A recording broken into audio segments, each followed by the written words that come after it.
Hello ಸ್ನೇಹಿತರೆ, ನನ್ನ ಚಾನಲ್ಗೆ ಸ್ವಾಗತ. ಸ್ನೇಹಿತರೆ, ಮಳೆ ಹೇಗಿದೆ ನಿಮ್ಮ ಊರಲ್ಲಿ? ನಮ್ಮ ಊರಲ್ಲಂತೂ ತುಂಬಾ ಜೋರಾಗಿ ಬರ್ತಾ ಇದೆ. ಆದರೆ ಒಂದು ಮಾತನ್ನು ಹೇಳಲಿಕ್ಕೆ ಇಷ್ಟಪಡ್ತೀನಿ, ಈ ಹಿಂದೆ ಬರ್ತಾ ಇದ್ದಂತಹ ಮಳೆಯಾಗಲಿ, ಈ ಹಿಂದೆ ಬರ್ತಿದ್ದಂತಹ ಗಾಳಿಯಾಗಲಿ ಈಗ ಇಲ್ಲ. ಆದರೆ ಈಗ ಬರ್ತಿರುವಂತಹ ಗಾಳಿಯಾಗಲಿ ಮಳೆ ಆಗಲಿ ಮೊದಲಿನಗಿಂತಲೂ ಕಡಿಮೆ ಇದೆ. ಆದರೂ ಕೂಡ ಅಲ್ಲಲ್ಲಿ ಬರೆ ಜಾರ್ತಾ ಇದೆ, ಅಲ್ಲಲ್ಲಿ ನದಿಗಳು ಹಾದಿಯನ್ನು ತಪ್ತಾ ಇದೆ. ಇದೆಲ್ಲದಕ್ಕೂ ಕಾರಣ ಕೂಡ ನಾವೇ. ಯಾಕೆಂದರೆ ನಾವು ಮಾಡ್ತಿರುವಂತಹ ಪರಿಸರದ ಮೇಲೆ ಮಾಡ್ತಿರುವಂತಹ ದ್ರೋಹ ಅನ್ಯಾಯಗಳಾಗಿದೆ. ಹೌದು ಸ್ನೇಹಿತರೆ, ದರಿದ್ರಿಯ ಹಸಿರು ಸೀರೆಯನ್ನು ನಾವು ಎಳೆದು ಕಾಂಕ್ರೀಟ್ ಕಾಡುಗಳನ್ನು ಕಟ್ತಾ ಇದ್ದೀವಿ. ಅದು ಮೊದಲನೇದಾಗಿ ನೆನಪಿರಲಿ. ನೀವು ನಮ್ಮ ಊರಿಗೆ ಬಂದು ನೋಡೋದಾದರೆ, ನಾನು ಜಾಗಗಳನ್ನ ಹೇಳೋದಕ್ಕೆ ಇಷ್ಟಪಡೋದಿಲ್ಲ. ಅನೇಕ ಜಾಗಗಳಲ್ಲಿ ಬೆಟ್ಟಗಳಿದ್ದಂಥ ಪ್ರದೇಶಗಳನ್ನು ಹಾಗೆ ಕಡಿದು, ಭೂಮಿ ತಾಯಿಯ ಕಾಲನ್ನು ಕಡಿದು ನಂತರ ಅದಕ್ಕೆ ಕಾಂಕ್ರೀಟಿನ ಕಾಲನ್ನು ಕೂರಿಸಿದ್ದಾರೆ. ಅಂದರೆ ನಿಮಗೆ ಅರ್ಥ ಆಗ್ಬೋದು ನಾನು ಏನನ್ನು ಹೇಳ್ತಾ ಇದ್ದೀನಿ ಅಂತ. ದೊಡ್ಡ ದೊಡ್ಡ ಭವನಗಳೇ ಬರ್ತಾ ಇದೆ. ಸೊ ಆ ಭವನಗಳನ್ನ ಇಟ್ಕೊಂಡು ಏನು ಮಾಡ್ತಾರೆ ಅನ್ನೋದು ನನಗಂತೂ ಅರ್ಥ ಆಗ್ತಿಲ್ಲ. ಪರಿಸರನೇ ಇಲ್ಲ ಅಂದಮೇಲೆ ಕಾಂಕ್ರೀಟ್ ಕಾಡಲ್ಲಿ ವಾಸ ಮಾಡಿ ಏನು ತಾನೇ ಪ್ರಯೋಜನ ಅಲ್ವಾ? ಮಡಿಕೇರಿ ಕೂಡ ಬೆಂಗಳೂರು ಆಗೋ ರೀತಿಯಲ್ಲಿ ಕಾಣ್ತಾ ಇದೆ. ಸೊ ಅಧಿಕಾರಿಗಳು ಇದಕ್ಕೆ ಯಾವುದೇ ರೀತಿಯಲ್ಲಿ ಮನ್ನಣೆ ಕೊಡಬೇಡಿ ಅನ್ನೋದು ನನ್ನ ಕಳಕಳಿಯ ಪ್ರಾರ್ಥನೆ. ಅದೇ ರೀತಿ ದಯವಿಟ್ಟು ಸ್ನೇಹಿತರೆ, ಟಿ ವಿಯಲ್ಲಿ ಬರುವಂಥ ನ್ಯೂಸ್ಗಳ ಕಡೆ ಗಮನ ಇರಲಿ. ನಿಮಗೆ ಗುಡ್ಡ ಕುಸಿತಕ್ಕೂ ಭೂ ಕುಸಿತಕ್ಕೂ ನಿಜವಾಗ್ಲೂ ವ್ಯತ್ಯಾಸ ಇದೆ. ಒಂದು ಬರೆ ಇರ್ಬೋದು, ಆ ಬರೆ ಕುಸಿದಾಗ ಅದು ಸಾಮಾನ್ಯವಾಗಿ ಬರೆಗಳು ಕುಸಿಯೋದು ಅದೇನು ದೊಡ್ಡ ವಿಚಾರ ಅಲ್ಲ. ಯಾಕೆಂದರೆ ನಮ್ಮ ಕೊಡಗಿನ ಕಡೆಯಲ್ಲಿ ಇದೆಲ್ಲ ದೊಡ್ಡ ಅನಾಹುತಗಳು ಅಲ್ಲ. ಬರೆಗಳು ಸಾಧಾರಣವಾಗಿ ಮಳೆಯ ನೀರಿಗೆ ಕೊಚ್ಚಿಕೊಂಡು ಅದು ಸಾಧಾರಣವಾಗಿ ಕುಸಿತಕ್ಕೆ ಒಳಗಾಗುತ್ತೆ. ಸೊ ಆ ರೀತಿ ಕುಸಿತಕ್ಕೆ ಒಳಗಾದ ಸಂದರ್ಭದಲ್ಲಿ ನೀವು ನಿಮ್ಮ ಎಚ್ಚರಿಕೆಯಿಂದಿರಿ. ಆದರೆ ಯಾವುದೇ ಕಾರಣಕ್ಕೂ ಗಾಬರಿ ಆಗಬೇಡಿ. ಆದರೆ ಒಂದು ಗುಡ್ಡ ಕುಸಿತ ಅಥವಾ ಬೆಟ್ಟ ಕುಸಿತ ಅನ್ನುವಾಗ ಅದು ಅಡಿಯಲ್ಲಿರುವಂತಹ ಜಲವಾಗಿರ್ಬೋದು ಅಥವಾ ಬೇರೆ ಯಾವುದೋ ಕಾರಣಕ್ಕೆ ಭೂಕಂಪದ ಕಾರಣ ಆಗಿರ್ಬೋದು, ಕೆಳಗಡೆ ಇರುವಂತಹ ಬೆಟ್ಟದ ಒಂದು ಪಾರ್ಶ್ವ ಅಥವಾ ಒಂದು ಭಾಗ ಏನಿದೆ ಆ ಭಾಗ ಸಂಪೂರ್ಣವಾಗಿ ಕುಸಿದು ಹೋಗೋದನ್ನು ನಾವು ಗುಡ್ಡ ಕುಸಿತ ಅಂತ ಕರಿತೀವಿ. ಸೊ ಹಾಗಾಗಿ ಬರೆಯ ಜರಿಯುವಿಕೆಗೂ ಗುಡ್ಡದ ಕುಸಿತಕ್ಕೂ ಬೇರೆ ಬೇರೆಯಾದಂಥನೇ ವ್ಯಾಖ್ಯಾನ ಇದೆ. ಸೊ ನೀವು ಟಿ ವಿಯಲ್ಲಿ ಒಂದು ಚಿಕ್ಕ ಬರೆ ಕುಸಿದಿರೋದನ್ನು ತೋರಿಸ್ಬಿಟ್ಟು ಈ ರೀತಿಯಲ್ಲಿ ಬರೆ ಕುಸಿದಿದೆ ಅಂತ ಹೇಳಿದಾಗ ದಯವಿಟ್ಟು ಅದರ ಕಡೆ ಗಮನ ಕೊಡಬೇಡಿ. ಜಸ್ಟ್ ನಿಮ್ಮ ಕೇರಲ್ಲಿ ನೀವಿರಿ. ಯಾಕೆಂದರೆ ಒಂದು ಬೇಸರದ ಸಂಗತಿಯನ್ನು ಹೇಳಲಿಕ್ಕೆ ಇಷ್ಟಪಡ್ತೀನಿ. 2018ನೇ ಇಸ್ವಿಯಲ್ಲಿ ಕೊಡಗು ಜಿಲ್ಲೆಯಲ್ಲಿ ಯಾವಾಗ ಪ್ರವಾಹ ಬಂದಿತ್ತೋ ಆ ಸಂದರ್ಭದಲ್ಲಿ ಬಂದಂತಹ ನ್ಯೂಸ್ ಏನಂದರೆ, ಪ್ರವಾಹದಲ್ಲಿ ಕೊಡಗು ಕೊಚ್ಚಿ ಹೋಗಿದೆ ಅಂತ.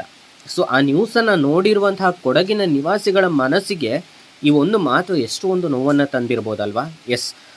ಖಂಡಿತವಾಗ್ಲೂ ಹೇಳಬೇಕಂದ್ರೆ ನ್ಯೂಸ್ ಮಾಧ್ಯಮದವರಿಗೆ ಖಂಡಿತವಾಗ್ಲೂ ಯಾವ ರೀತಿಯಲ್ಲಿ ಅದನ್ನು ಬಣ್ಣಿಸಬೇಕು ಅಥವಾ ಟಿ ಆರ್ ಪಿಗೋಸ್ಕರ ಹೇಳಬೇಕಾ, ಖಂಡಿತವಾಗ್ಲೂ ನಾವು ಅದನ್ನು ಜಡ್ಜ್ ಮಾಡಲಿಕ್ಕೆ ಆಗೋದಿಲ್ಲ. ಆದರೆ ಖಂಡಿತವಾಗ್ಲೂ ಒಂದನ್ನು ಮಾತ್ರ ಹೇಳ್ಬೋದು, ಆ ನ್ಯೂಸ್ ಚಾನೆಲ್ಗಾಗಿ ವರ್ಕ್ ಮಾಡ್ತಾ ಇರುವಂತಹ ಸ್ಥಳೀಯ ಜನರು ಯಾರಿದ್ದಾರೆ ಅವರು ಅದನ್ನು ಸರಿಯಾದ ರೀತಿಯಲ್ಲಿ ಬಿಡಿಸಿ ಅದನ್ನು ಹೇಳ್ಬೋದು. ಒಂದು ಗುಡ್ಡ ಕುಸಿದಿದೆಯಾ ಅಥವಾ ಬರೆ ಜರ್ದಿದೆಯಾ, ಕಲ್ಲುಗಳು ಮೇಲಿಂದ ಕೆಳಕ್ಕೆ ಬಿದ್ದಿದೆಯಾ ಅಥವಾ ಜಲಸ್ಫೋಟವಾಗಿದೆಯಾ, ಮೇಘಸ್ಫೋಟ ಯಾವುದು ಆಗಿದೆ ಅನ್ನೋದನ್ನು ಸರಿಯಾದ ರೀತಿಯಲ್ಲಿ ವಿವರಿಸಿ ಹೇಳಬೇಕಾಗುತ್ತೆ. ಸೊ ನೀವು ಇಂದು ಕೂಡ ನೋಡ್ತಾ ಇರ್ಬೋದು, ಕೊಡಗು ಇನ್ನೂ ಕೂಡ ಜೀವಂತ ಆಗಿದೆ, ಚಿಕ್ಕಮಗಳೂರು ಕೂಡ ಜೀವಂತವಾಗಿದೆ, ಕರಾವಳಿ ಭಾಗಗಳು ಕೂಡ ಜೀವಂತವಾಗಿದೆ. ಪ್ರವಾಹ ಅನ್ನುವಂಥದ್ದು ಇಡೀ ಜಿಲ್ಲೆಯನ್ನು ಕೊಚ್ಚಿಕೊಂಡು ಹೋಗುವಂಥದ್ದಾಗಲಿ ಇಡೀ ರಾಜ್ಯವನ್ನೇ ಕೊಚ್ಚಿಕೊಂಡು ಹೋಗುವಂಥದ್ದಾಗಲಿ ಅಲ್ಲ. ಆದ್ದರಿಂದ ದಯವಿಟ್ಟು ಕರ್ನಾಟಕದಲ್ಲಿ ಮಹಾಮಳೆ ಕರ್ನಾಟಕನೇ ಕೊಚ್ಚಿ ಹೋಗುತ್ತೋ ಅನ್ನುವಂಥ ನ್ಯೂಸನ್ನು ನಿನ್ನೆ ನೋಡಿದ್ದೆ. ನಿಜವಾಗ್ಲೂ ತಲೆ ಕೆಟ್ಟ ಚಾನೆಲ್ ಅನ್ನುವಂತಹ ಒಂದು ತೀರ್ಮಾನಕ್ಕಂತೂ ನಾನಂತೂ ಬಂದೆ. ಯಾಕೆಂದರೆ ಎಲ್ಲೋ ಒಂದು ಕಡೆ ಬರಗಾಲ ಬಂತು ಅಂದರೆ ಇಡೀ ಊರೇ ಬರಗಾಲ ಬಂತು ಅಂತಲ್ಲ. ಅವ್ರು ಕೊಡ್ತಿರುವಂತಹ ಮಾಹಿತಿ ಏನೋ ನಿಜವಾಗಿದೆ, ಕರ್ನಾಟಕ ಕೊಚ್ಚಿ ಹೋಗಬಹುದು. ರೀಸನ್ ಯಾವಾಗ ಅಂದರೆ, ನಾವು ಇದೇ ರೀತಿಯಲ್ಲಿ ಪರಿಸರವನ್ನು ಹಾಳು ಮಾಡ್ತಾ ಇದ್ದರೆ ಮುಂದೆ ಒಂದು ದಿನ ಕರ್ನಾಟಕ ಕೊಚ್ಚಿ ಹೋಗ್ಬೋದು, ಗೊತ್ತಿಲ್ಲ ಅದು ಯಾವಾಗ ಅಂತ.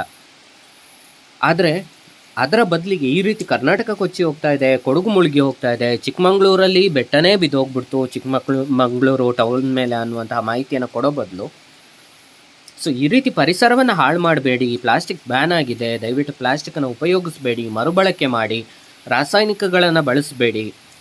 ಅದೇ ರೀತಿಯಲ್ಲಿ ನಿಮ್ಮ ಮನೆ ಯಾವ ಕಡೆ ಉಂಟೋ ಆ ಕಡೆಗೆ ನದಿಯನ್ನು ನೀವು ಹರಿಯುವ ಹಾಗೆ ನದಿಯ ಹರಿಯುವಿಕೆಯನ್ನು ಬದಲಾಯಿಸಬೇಡಿ. ಅಥವಾ ಅಸ್ವಾಭಾವಿಕ ಕ್ರಿಯೆ, ಪ್ರಕೃತಿ ವಿರೋಧವಾದಂಥ ಕ್ರಿಯೆಗಳನ್ನ ಮಾಡಬೇಡಿ. ಈ ರೀತಿಯ ಮಾಹಿತಿಗಳನ್ನ ಕೊಡುವ ಮೂಲಕ ಖಂಡಿತವಾಗ್ಲೂ ಜನರ ಮನಸ್ಸನ್ನು ಗೆಲ್ಬೋದು, ಜೊತೆಗೆ ಚಾನಲ್ ನಿಮ್ಮ TRPಗಳನ್ನ ಜಾಸ್ತಿ ಕೂಡ ಮಾಡ್ಕೊಳ್ಳಿ, ಸಂತೋಷನೇ. ಸೊ ಮಾಹಿತಿ ದಯವಿಟ್ಟು ಉತ್ತಮವಾಗಿರಲಿ. ಅದೇ ರೀತಿ ಸ್ನೇಹಿತರೆ, ನಿಮ್ಮಲ್ಲಿ ನಾನು ಕೈ ಜೋಡಿಸಿ ಕೇಳ್ಕೊತಾ ಇದ್ದೀನಿ, ದಯವಿಟ್ಟು TV ಚಾನಲ್ ಅವರು ಕೊಡುವಂಥ ಮಾಹಿತಿಯನ್ನು ಪಡ್ಕೊಳ್ಳಿ, ಅದರಲ್ಲಿ ಇರುವಂಥ ಸತ್ಯಾಂಶವನ್ನು ಗಮನಿಸಿ. ಕೊಡಗು ಮುಳುಗಿ ಹೋಗ್ತಾ ಇದೆ, ಭಾರತ ಮುಳುಗಿ ಹೋಗ್ತಾ ಇದೆ, ಸೊ ಇದ್ರ ಕಡೆಗೆ ಗಮನ ಕೊಡಬೇಡಿ. ಯಾವುದೋ ಒಂದು ಪ್ರದೇಶದಲ್ಲಿ, ಯಾವುದೋ ಒಂದು ಜಾಗದಲ್ಲಿ ಆಗ್ತಿರುವಂಥ ಪ್ರವಾಹ ಆಗಿರ್ಬೋದು, ಬರಗಾಲ ಆಗಿರ್ಬೋದು, ಅಲ್ಲಿ ಬಳಲ್ತಿರುವಂಥ ಜನರಿಗೆ ದಯವಿಟ್ಟು ಕೈ ಜೋಡಿಸಿ, ನಿಮ್ಮ ಕೈಲಾದಂಥ ಸಹಾಯವನ್ನು ಮಾಡಿ. ಆದರೆ ನಾನು ಈಗಲೇ ಹೇಳಿದ ಹಾಗೆ ಎಲ್ಲೋ ಒಂದು ಇಡೀ ಬೆಟ್ಟವೇ ಒಂದು ಊರನ್ನೇ ಕೊಚ್ಚಿಕೊಂಡು ಹೋಗ್ಬಿಡ್ತು. ಹೌದು, ಊರುಗಳನ್ನ ಕೊಚ್ಚಿಕೊಂಡು ಹೋಗಿರೋದು ನಿಜ, ಆದರೆ ಒಂದು ಜಿಲ್ಲೆಯನ್ನೇ ಕೊಚ್ಚಿಕೊಂಡು ಹೋಗ್ಬಿಡ್ತು, ಇಡೀ ಒಂದು ರಾಜ್ಯವನ್ನೇ ಕೊಚ್ಚಿ ಹೋಯಿತು. ಕೇರಳ ಪೂರ್ತಿ ಸಂಪೂರ್ಣವಾಗಿ ನೀರಲ್ಲಿ ಮುಳುಗಿ ಹೋಗ್ಬಿಡ್ತು. ಸೊ ಇದೆಲ್ಲ 2018ರಲ್ಲಿ ಕೇಳಿರುವಂಥ ಫೇಕ್ ನ್ಯೂಸ್ಗಳು. ಕೇರಳದ ಕೆಲವು ಭಾಗಗಳು ನಿಜವಾಗ್ಲೂ ಮುಳುಗಿ ಹೋಗಿದೆ, ಊರುಗಳು ಮುಳುಗಿ ಹೋಗಿದೆ, ಆದರೆ ಕೇರಳ ಸಂಪೂರ್ಣವಾಗಿ ನಾಶವಾಗಿಲ್ಲ ಅಲ್ವಾ. ಎಸ್, ಇವತ್ತಿನ ವಿಚಾರ ಇಷ್ಟೇ. ಸೊ ನಾವು ಇಲ್ಲಿ ನಮ್ಮ ಮುಂದಿನ ಭಾಗಕ್ಕೆ ಹೋಗೋಣ. ಎಸ್, ನಾನು ಆ್ಯಕ್ಚುಲಿ ನಾನಿವತ್ತು ಪ್ಲ್ಯಾಂಟ್ಗೆ ಬಳಸುವಂಥ ಸ್ಟೆಥೋಸ್ಕೋಪ್ ಬಗ್ಗೆ ಮಾತಾಡಲಿಕ್ಕೆ ಅಂತಲೇ ಬಂದೆ, ಆದರೆ ಏನು ಮಳೆ ಜೋರಾಗಿ ಬರ್ತಾಯಿತ್ತು, ಅದೇ ರೀತಿ ಮಳೆ ಹುಳಗಳು ಕೂಡ ಏನನ್ನೋ ಹೇಳು ಅಂತ ಹೇಳಿದ್ದೀನಿ. ದಯವಿಟ್ಟು ತಪ್ಪೇನಾದರೂ ಇದ್ದರೆ ಕ್ಷಮಿಸಿ. ಅದೇ ರೀತಿ ಮಾಧ್ಯಮಗಳಿಗೂ ಕೂಡ ನಾನೇನಾದ್ರು ತಪ್ಪನ್ನು ಮಾತಾಡಿದರೆ ದಯವಿಟ್ಟು ಕ್ಷಮಿಸಿ, ಸರಿಯಾಗಿದ್ದರೆ ದಯವಿಟ್ಟು ಅಳವಡಿಸ್ಕೊಳ್ಳಿ. ಸ್ನೇಹಿತರೆ, ಹೇಗೆ ಮನುಷ್ಯರ ತಾಪಮಾನವನ್ನು ಅಳೆಯೋದಕ್ಕೆ, ಅವರ ಬಾಡಿ ಟೆಂಪರೇಚರನ್ನು ಅಳೆಯೋದಕ್ಕೆ, ಅಥವಾ ನಾವು ಶೀತ, ಜ್ವರ, ಕೆಮ್ಮು ಅಂತ ಹೋದಾಗ ಡಾಕ್ಟರ್ ಮೊದಲಿಗೆ ಬಳಸುವಂತಹ ಸಾಧನ ಸ್ಟೆಥೋಸ್ಕೋಪ್.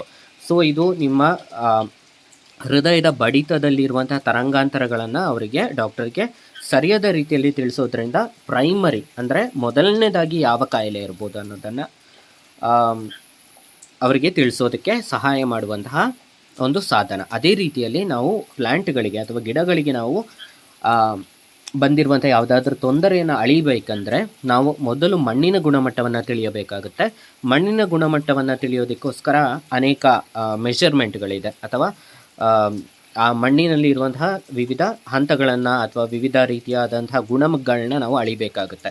ಅದರಲ್ಲಿ ಒಂದನೆಯದು pH ಅಂತ ಕರಿತೀವಿ. pHನ್ನು ಕೂಡ ನಾವು ಮೊದಲನೇದಾಗಿ ಗಮನಿಸಬೇಕಾಗುತ್ತೆ. pH ಬಗ್ಗೆ ನಂತರ ನಾನು ನಿಮಗೆ ತಿಳಿಸ್ತೀನಿ. ಅದೇ ರೀತಿಯಲ್ಲಿ ಲಕ್ಸ್ ಮೀಟರ್ ಅಂತ ಹೇಳ್ತೀವಿ, ಆ ಲಕ್ಸ್ ಮೀಟರ್ ಕೂಡ ಇದರಲ್ಲೇ ಇದೆ. ಸೊ ಲಕ್ಸ್ ಮೀಟರ್ ಅಂದರೆ ಎಷ್ಟು ಪ್ರಮಾಣದ ಬೆಳಕು ಆ ಗಿಡಕ್ಕೆ ಸಿಗ್ತಾ ಇದೆ ಅನ್ನೋದನ್ನು ಸೂಚಿಸುವಂಥದ್ದು ಲಕ್ಸ್ ಮೀಟರ್. ಸೊ ಅದೇ ರೀತಿಯಲ್ಲಿ ಮಣ್ಣಿನ ತಾಪಮಾನ ಅಥವಾ ಮಣ್ಣಿನ ಬಿಸಿ ಎಷ್ಟರ ಮಟ್ಟಿಗೆ ಇದೆ, ಆ ಗಿಡದ ಬೇರು ಆ ಮಣ್ಣಿನ ಒಳಗಡೆ ನಿಜವಾಗ್ಲೂ ಸೇಫ್ ಆಗಿದೆಯಾ ಅಂತ ನೋಡೋದಕ್ಕೆ ಇದರಲ್ಲಿ ಒಂದು ಥರ್ಮೋಮೀಟರ್ ಕೂಡ ಇರುತ್ತೆ, ಅಥವಾ ಟೆಂಪರೇಚರ್ ಮೀಟರ್ ಅಂತಲೇ ಕರಿಬೋದು. ಸೊ ಬೇಸಿಕಲಿ ಥರ್ಮೋಮೀಟರ್ ಅಂದರೆ ನಮಗೆ ಗೊತ್ತಾಗುವಂಥದ್ದು ಪಾದರಸ ಆಗಿರ್ಬೋದು, ಅದೇ ರೀತಿಯಲ್ಲಿ ಆಲ್ಕೋಹಾಲಿಂದ ಕೂಡಿರುವಂಥ ಥರ್ಮೋಮೀಟರ್. ಬಟ್ ಇದರಲ್ಲಿ ನಮಗೆ ಡಿಜಿಟಲ್ ಆಗಿ ಥರ್ಮೋಮೀಟರ್ ಇರುತ್ತೆ. ಸೊ ಇದನ್ನು ನಾವು ಸೆಲ್ಸಿಯಸ್ಸಲ್ಲೂ ಕೂಡ ನೋಡ್ಬೋದು, ಅದೇ ರೀತಿ ಫ್ಯಾರನ್ಹೀಟಲ್ಲಿ ಕೂಡ ನೋಡ್ಬೋದು. ಹಾಗೆ ಮತ್ತೊಂದು ಲಕ್ಸ್ ಮೀಟರ್ ಜೊತೆಗೆ ಇನ್ನೊಂದು ಇದರಲ್ಲಿ ಇರುವಂತಹ ಅತ್ಯುತ್ತಮವಾದಂತಹ ದಿ ಬೆಸ್ಟ್ ಸೆನ್ಸರ್ ಅಂದರೆ ಮಣ್ಣಿನ ಎಷ್ಟು ಆಳದಲ್ಲಿ ನೀರು ಎಷ್ಟು ಪ್ರಮಾಣದಲ್ಲಿದೆ ಅನ್ನೋದನ್ನು ತೋರಿಸಿಕೊಡುತ್ತೆ. ಸೊ ನಮಗೆ ನಿಜವಾಗ್ಲೂ ಮಳೆಗಾಲದಲ್ಲಿ ಬೇಕಾಗುವಂಥ ಅತ್ಯಂತ ಇಂಪಾರ್ಟೆಂಟ್ ಸಾಧನ ಇದು. ಇದರ ಅಮೌಂಟ್ ಸುಮಾರು 1800 ರೂಪಾಯಿಗಳಾಗುತ್ತೆ. ಸೊ ಇದನ್ನು ನೀವು ಯಾವುದೇ ಆನ್ಲೈನ್ ಸ್ಟೋರಲ್ಲಿ ತಗೊಳ್ಬೋದು. ಸೊ ನಾನು ಇನ್ನೂ ಕೂಡ ಅನ್ಬಾಕ್ಸ್ ಮಾಡಲಿಲ್ಲ. ಸೊ ಇದರಲ್ಲಿ ಆಲ್ರೆಡಿ ಬ್ಯಾಟರಿ ಇನ್ಬಿಲ್ಟ್ ಆಗಿ ಬಂದಿರುತ್ತೆ, ಕೆಲವೊಂದರಲ್ಲಿ ಬ್ಯಾಟ್ರಿಯನ್ನು ನೀವೇ ತೆಗೆದು ಹಾಕೋಬೇಕಾಗುತ್ತೆ. 9 ವೋಲ್ಟ್ ಬ್ಯಾಟ್ರಿ ಇದರಲ್ಲಿ ಇರುತ್ತೆ. ಸೊ ಇದನ್ನು ನಾವು ಓಪನ್ ಮಾಡಿ ನೋಡೋಣ ಏನೆಲ್ಲ ಇದೆ ಅಂತ. ಸ್ನೇಹಿತರೆ, ಓಕೆ,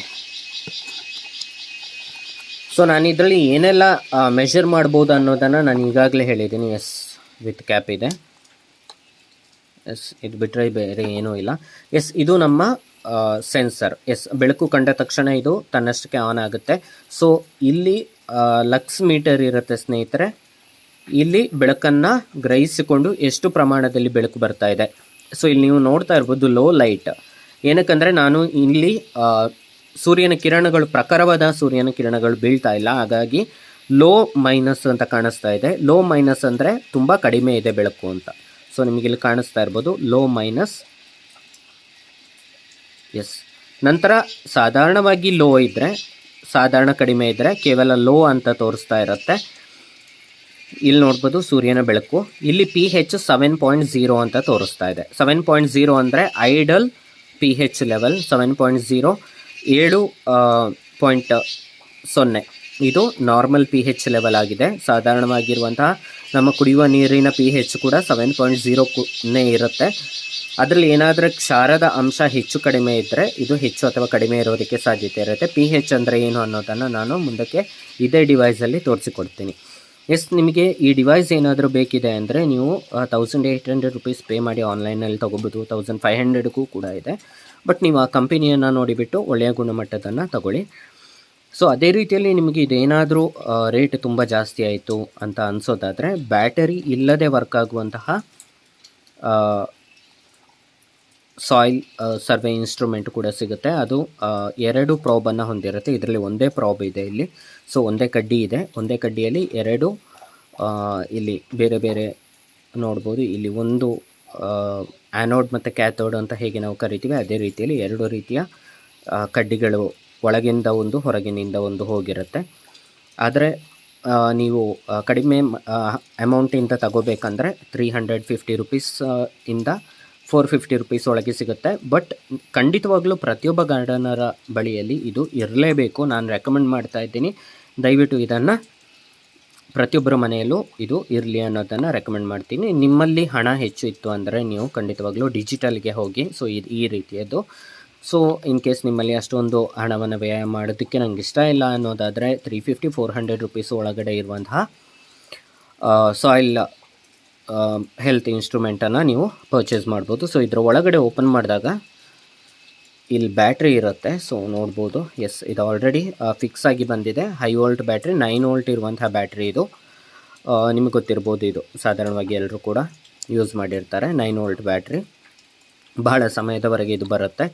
ಸೊ ಬಟ್ ನಾನು ಏನು ಹೇಳಿದೆ ಕಡಿಮೆ ಅಮೌಂಟದು ಇನ್ಸ್ಟ್ರೂಮೆಂಟ್ ಅಂತ, ಅದನ್ನ ನೋಡೋದಾದರೆ ಇಲ್ಲಿ ನಿಮಗೆ ಕಾಣೋ ರೀತಿಯಲ್ಲಿ ಈ ರೀತಿ ಲೈಟ್ ಇರೋದಿಲ್ಲ, ನಾರ್ಮಲ್ ಆಗಿರುತ್ತೆ. ಅದರಲ್ಲಿ ಈ ರೀತಿ ನಂಬರ್ ಬದಲಿಗೆ ಮುಳ್ಳುಗಳನ್ನು ಕೊಟ್ಟಿರ್ತಾರೆ. ಆ ಮುಳ್ಳುಗಳು ಮೇಲೆ ಕೆಳಗೆ ಮೂವ್ ಆಗುವ ಮೂಲಕ ನಿಮಗೆ pH ಆಗಿರ್ಬೋದು, ಲೈಟ್ ಸೆನ್ಸರ್ ಆಗಿರ್ಬೋದು, ಇದೆಲ್ಲವನ್ನು ತೋರಿಸುತ್ತೆ. ಬಟ್ ಅದರಲ್ಲಿ ಥರ್ಮೋಮೀಟರ್ ಒಂದು ಇರೋದಿಲ್ಲ, ಡಿಜಿಟಲ್ ಥರ್ಮೋಮೀಟರ್ ಇರೋದಿಲ್ಲ. ಸೊ ಹಾಗಾಗಿ ಮಣ್ಣಿನ ಬಿಸಿಯನ್ನು ನಿಮಗೆ ಅಳೆಯೋದಕ್ಕೆ ಆಗೋದಿಲ್ಲ. ಸೊ ನೀವು ಇದು ಬಿಸಿಲಲ್ಲಿ ಇರುವಂಥ ಸಂದರ್ಭದಲ್ಲಿ ಈ ಥರ್ಮೋಮೀಟರ್ ತುಂಬ ಹೆಲ್ಪ್ ಆಗುತ್ತೆ. ಸೊ ಮಣ್ಣು ಎಷ್ಟು ಬಿಸಿಯಾಗಿದೆ, 30 ಡಿಗ್ರಿ ಸೆಂಟಿಗ್ರೇಡ್ ಮೇಲೆ ಹೋಗಿದೆಯಾ ಅಥವಾ ಅದಕ್ಕಿಂತ ಕಡಿಮೆ ಇದೆಯಾ ಅನ್ನೋದನ್ನು ತೋರಿಸ್ಕೊಡತ್ತೆ. ಎಸ್ ನಾನು ಇಲ್ಲಿ ಹಿಂದ್ಗಡೆ ಒಂದು ಸ್ವಿಚ್ ಇದೆ. ಸೊ ಇದರಲ್ಲಿ 2 ಸ್ವಿಚ್ ಇದೆ. ಒಂದು pH ಲೆವೆಲ್, ಮತ್ತೊಂದು ಒಂದು ಸ್ವಿಚ್ ಇದೆ, 2 ಸ್ವಿಚ್ ಆಗುತ್ತೆ. ಅದು ಒಂದು pH, ಅದೇ ರೀತಿಯಲ್ಲಿ ಇನ್ನೊಂದು ಸೆಲ್ಸಿಯಸ್. ಸೊ ಇಲ್ಲಿ ನಾವು ನೋಡೋದಾದರೆ ಟೆಂಪರೇಚರ್ 92 ಡಿಗ್ರಿ ಫ್ಯಾರೆನ್ಹೀಟ್ ತೋರಿಸ್ತಾ ಇದೆ. ಸೊ ನಾನಿಲ್ಲಿ ಪ್ರಾಬ್ನ ಮೇಲೆ ಕೈಯನ್ನು ಇಡ್ತಾ ಇದ್ದೀನಿ. ಸೊ ಈಗ ನೋಡ್ಬೋದು ನೀವು, ಟೆಂಪರೇಚರ್ ನಿಧಾನಕ್ಕೆ ಜಾಸ್ತಿ ಆಗ್ತಾ ಹೋಗ್ತಾ ಇದೆ. ನೋಡ್ಬೋದು ನನ್ನ ಕೈಯ ಬಿಸಿಗೆ ಟೆಂಪರೇಚರ್ ಜಾಸ್ತಿ ಆಗ್ತಾ ಇದೆ. ಸೊ ನೋಡ್ತಾ ಇರ್ಬೋದು. ಸೊ ಇಲ್ಲಿ ಟೆಂಪರೇಚರ್ ಜಾಸ್ತಿ ಆದ ಹಾಗೆ ಇಲ್ಲಿ ನನ್ನ ಕೈಯಲ್ಲಿ ಯಾವುದೇ ನೀರಿನ ಅಂಶ ಇಲ್ಲದ ಕಾರಣ ಇಲ್ಲಿ ಡ್ರೈ ಪ್ಲಸ್ ಅಂತ ತೋರಿಸ್ತಾ ಇದೆ. ಯಾವಾಗ ನಿಮಗೆ ಡ್ರೈ ಪ್ಲಸ್ ಅಂತ ತೋರಿಸುತ್ತೋ ಆಗ ನೀವು ಈ ಗಿಡಗಳಿಗೆ ನೀರು ಹಾಕಬೇಕು ಅನ್ನುವಂತಹ ಸೂಚನೆಯನ್ನು ಇದು ಕೊಡುತ್ತೆ.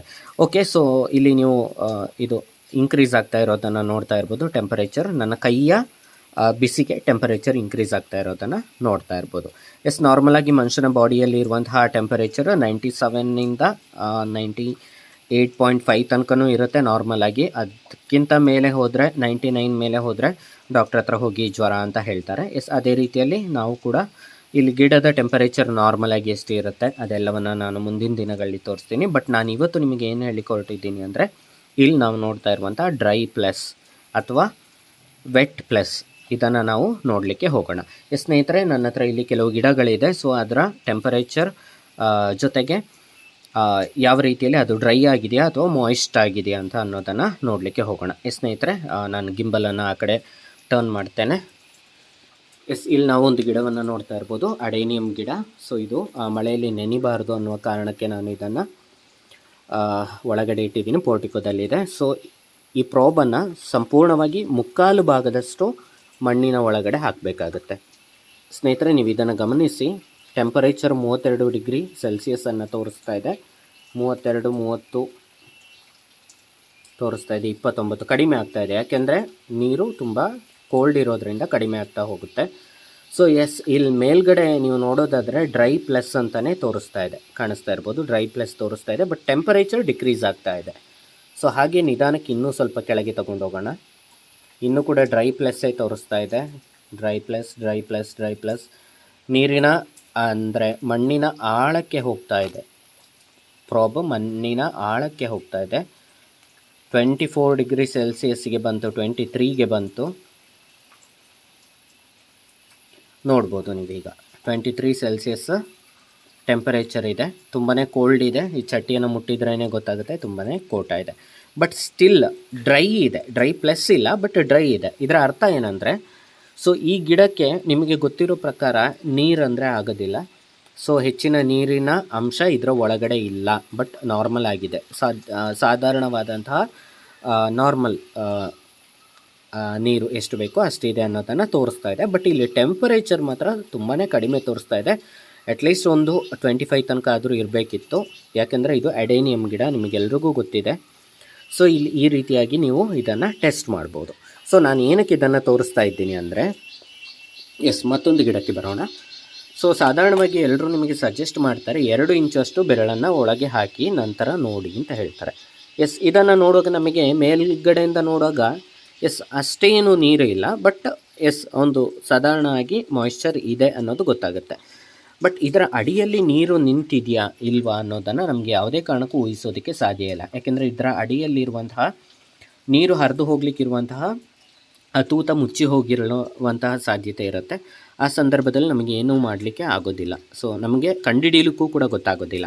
ಹಾಗಾಗಿ ನಾನು ಇದನ್ನು ಸಜೆಸ್ಟ್ ಮಾಡ್ತೀನಿ. ಮತ್ತು ಈ ಗಿಡದ ಅಲ್ಲಿ ನೋಡೋಣ, ಈ ಮಣ್ಣಿನಲ್ಲಿ ಯಾವ ರೀತಿಯಲ್ಲಿ ಪ್ರಾಬನ್ನು ಇನ್ಸರ್ಟ್ ಮಾಡುವಾಗ ಯಾವ ರೀತಿಯಲ್ಲಿ ಬದಲಾವಣೆಗಳು ಕಾಣಿಸುತ್ತೆ ಅಂತ.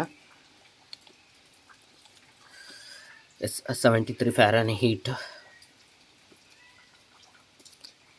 23 ಡಿಗ್ರಿ ಸೆಲ್ಸಿಯಸ್. ಇದು ಕೂಡ ಅಂತಹ ಏನು ದೊಡ್ಡ ಬದಲಾವಣೆ ಇಲ್ಲ, ಡ್ರೈಯೇ ಇದೆ. ಸೊ ಯಾವುದೇ ಪ್ರಾಬ್ಲಮ್ ಇಲ್ಲ. ಬೇಕಾದಾಗ ನೀರನ್ನು ಸ್ವಲ್ಪ ಪ್ರಮಾಣದಲ್ಲಿ ಕೊಡ್ಬೋದು. ನಾನು ಹಾಗೆ ಮೇಲಕ್ಕೆ ತೆಗಿತಾ ಹೋದಾಗೆ ಡ್ರೈ ಪ್ಲಸ್ ಕಾಣ್ತಾ ಇದೆ, ನೋಡ್ತಾ ಇರ್ಬೋದು ನೀವು. ಸೊ ಇಲ್ಲಿ ನೀರಿನ ಅಂಶ ಕಡಿಮೆ ಆಗ್ತಾ ಇದೆ. ಕೆಳಗೆ ಅಂದರೆ ಕೆಳಗಡೆ ಸ್ವಲ್ಪ ನೀರಿದೆ, ಮೇಲೆ ಬರ್ತಾ ಬರ್ತಾ ಬರ್ತಾ ತುಂಬಾ ಒಣಗಿದಂತಹ ಮಣ್ಣಿದೆ ಅನ್ನೋದು ಇಲ್ಲಿ ಗೊತ್ತಾಗ್ತಾ ಇದೆ. ಸ್ನೇಹಿತರೆ, ಈಗ ಸ್ವಲ್ಪ ನೀರು ಬೀಳುವಂತಹ ಜಾಗಕ್ಕೆ ಹೋಗಿಬಿಟ್ಟು ನೋಡೋಣ. ಎಸ್, ಈ ಗಿಡವನ್ನು ನೋಡೋಣ.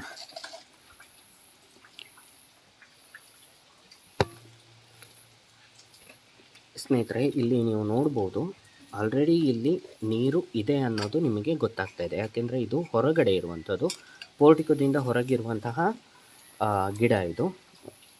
ಸೊ ಇಲ್ಲಿ ನಾನು ಈಗ ನಿಮಗೆ ಕಾಣಿಸ್ತಾ ಇರ್ಬೋದು, ಡ್ರೈ ಪ್ಲಸ್ ಇದೆ, ಟೆಂಪರೇಚರ್ 22 ಇದೆ. ಸೊ ಇದನ್ನು ಇನ್ಸರ್ಟ್ ಮಾಡೋಣ, ಯಾವ ರೀತಿಯಲ್ಲಿ ಕಾಣುತ್ತೆ ಅಂತ ನೋಡೋಣ. ಸ್ನೇಹಿತರೆ, ನೋಡ್ತಾ ಇರ್ಬೋದು, ತುಂಬ ಒಳಗೆ ಹೋಗಿಲ್ಲ, ಇನ್ನೂ ಅರ್ಧ ಭಾಗದಷ್ಟು ಕೂಡ ಕಡ್ಡಿ ಒಳಗೆ ಹೋಗಿಲ್ಲ.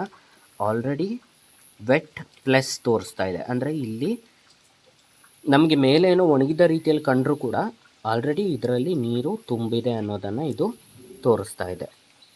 ಸೊ ಸ್ನೇಹಿತರೆ, ಇಲ್ಲಿ ನೋಡಿ, ಮತ್ತಷ್ಟು ಒಳಗೆ ಹಾಕ್ತೀನಿ,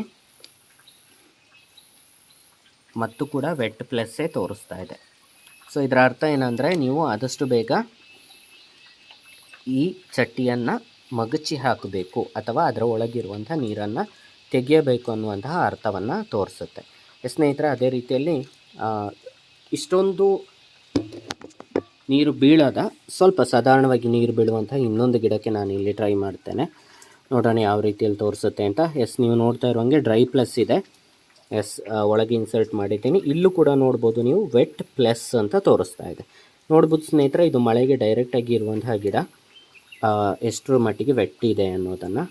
ಎಸ್, ನೀವು ಇಲ್ಲಿ ಮೇಲಿಂದ ನೋಡುವಾಗ ನಿಮಗೆ ಇಲ್ಲಿ ಮಣ್ಣು ಒಣಗಿದ ರೀತಿಯಲ್ಲೇ ಕಾಣುತ್ತೆ. ಬಟ್ ಚಟ್ಟಿಯ ಕೆಳಭಾಗದಲ್ಲಿ, ಕುಂಡದ ಕೆಳಭಾಗದಲ್ಲಿ ನೀವು ನೋಡೋದಾದರೆ ಅಲ್ಲಿರುವಂತಹ ಡ್ರೈನೇಜ್ ಹೋಲ್ ಖಂಡಿತವಾಗ್ಲೂ ಮುಚ್ಚಿ ಹೋಗಿರುತ್ತೆ. ಸೊ ಆ ಕಾರಣದಿಂದಾಗಿ ಇಲ್ಲಿ ನೀರು ನಿಂತು ಅದು ವೆಟ್ ಆಗಿದೆ ಅನ್ನೋದನ್ನು ಈ ಮಿಷಿನ್ ತೋರಿಸ್ತಾ ಇದೆ. ಸೊ ಹಾಗಾಗಿ ನೀವು ಒಂದು ಕುಂಡವನ್ನು ಬದಲಾಯಿಸಬೇಕಾಗುತ್ತೆ, ಅಥವಾ ಅದರಲ್ಲಿ ನೀವು ಬೇರೆ ಯಾವುದಾದ್ರೂ ವ್ಯವಸ್ಥೆ ಮಾಡಬೇಕಾಗುತ್ತೆ. ಎಸ್ ಸ್ನೇಹಿತರೆ, ನೀವು ಈ ಮಿಷಿನ್ನ ಒಂದು ಭಾಗವನ್ನು ಮಾತ್ರ ನೀವು ನೋಡಿದ್ದೀರಿ. ಇನ್ನು ಲಕ್ಸ್ ಮೀಟರ್ ಅಂದರೆ ಏನು, ಅದೇ ರೀತಿಯಲ್ಲಿ ಟೆಂಪರೇಚರ್ ಬಗ್ಗೆ ಕೂಡ ನೋಡಿದ್ದೀರಿ. ಹೌದು, ಟೆಂಪರೇಚರ್ ಮತ್ತು ಅದರಲ್ಲಿ ಇರುವಂತಹ ವಾಟರ್ ಲೆವೆಲ್ ಮೀಟರನ್ನು ನೀವು ನೋಡಿದ್ದೀರಿ. ಎಷ್ಟು ಪ್ರಮಾಣದಲ್ಲಿ ಡ್ರೈ ಇದೆಯಾ, ವೆಟ್ ಇದೆಯಾ ಅನ್ನೋದನ್ನು ನೀವು ಆಲ್ರೆಡಿ ನೋಡಿದ್ದೀರಿ. ಇನ್ನು ಇದರಲ್ಲಿರುವಂಥ ಲಕ್ಸ್ ಮೀಟರ್ ಮತ್ತು pH ಮೀಟರ್ ಬಗ್ಗೆ ನಾನು ತಿಳಿಸಿಕೊಡ್ತೀನಿ. ಅಲ್ಲಿವರೆಗೂ ವೆಯ್ಟ್ ಮಾಡ್ತಾ ಇರಿ. ಈ ವಿಡಿಯೋ ನಿಮಗೆ ಇಷ್ಟ ಆಗಿರೋ ದಯವಿಟ್ಟು ಲೈಕ್ ಮತ್ತು ಶೇರ್ ಮಾಡಿ. ಅದೇ ರೀತಿಯಲ್ಲಿ ಯಾರು ಇನ್ನೂ ಕೂಡ ನನ್ನ ಚಾನಲ್ನ ಸಬ್ಸ್ಕ್ರೈಬ್ ಮಾಡಿಲ್ಲ, ದಯವಿಟ್ಟು ಚಾನಲ್ನ ಸಬ್ಸ್ಕ್ರೈಬ್ ಕೂಡ ಮಾಡ್ಕೊಳ್ಳಿ.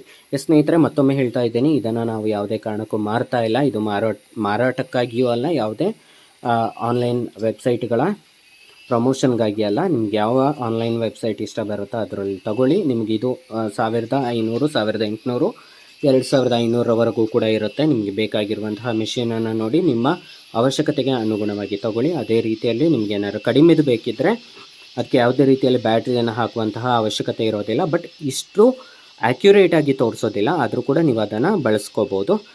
ಅದಕ್ಕೆ 2 ಕಡ್ಡಿ ಇರುತ್ತೆ, 2 ಪ್ರಾಪ್ಸ್ ಇರುತ್ತೆ. ಸೊ ಅದನ್ನು ಕೂಡ ಬಳಸ್ಕೋಬೋದು. 350 450 ರುಪೀಸಲ್ಲಿ ನಿಮಗೆ ಸಿಗುತ್ತೆ. ಸ್ನೇಹಿತರೆ, ವಿಡಿಯೋ ಇಷ್ಟ ಆಗಿದೆ ಅಂತ ಅಂದ್ಕೋತೀನಿ, ಮಾಹಿತಿಯುತವಾಗಿದೆ ಅಂತಲೂ ಅಂದ್ಕೋತೀನಿ. ಯಾಕಂದ್ರೆ ನನಗಂತೂ ಇಷ್ಟ ಆಯಿತು ಈ ವಿಡಿಯೋ. ಸ್ವಲ್ಪ ಲೆಂತ್ ಆಯಿತು, ಆದರೂ ಕೂಡ ಕೆಲವು ಪ್ರಕೃತಿಯ ಬಗ್ಗೆ ಕೆಲವು ಮಾತುಗಳನ್ನ ಮಾತಾಡಲೇಬೇಕು. ಹಾಗಾಗಿ ದಯವಿಟ್ಟು ಕ್ಷಮಿಸಿ, ತುಂಬ ಲೆಂತ್ ಆಗಿರೋದಕ್ಕೆ. ಮತ್ತೆ ಇನ್ನೊಂದು ವಿಡಿಯೋದ ಮೂಲಕ ಕಾಣೋಣ. ಅಲ್ಲಿಯ ತನಕ ಬಾಯ್ ಬಾಯ್. Thank you.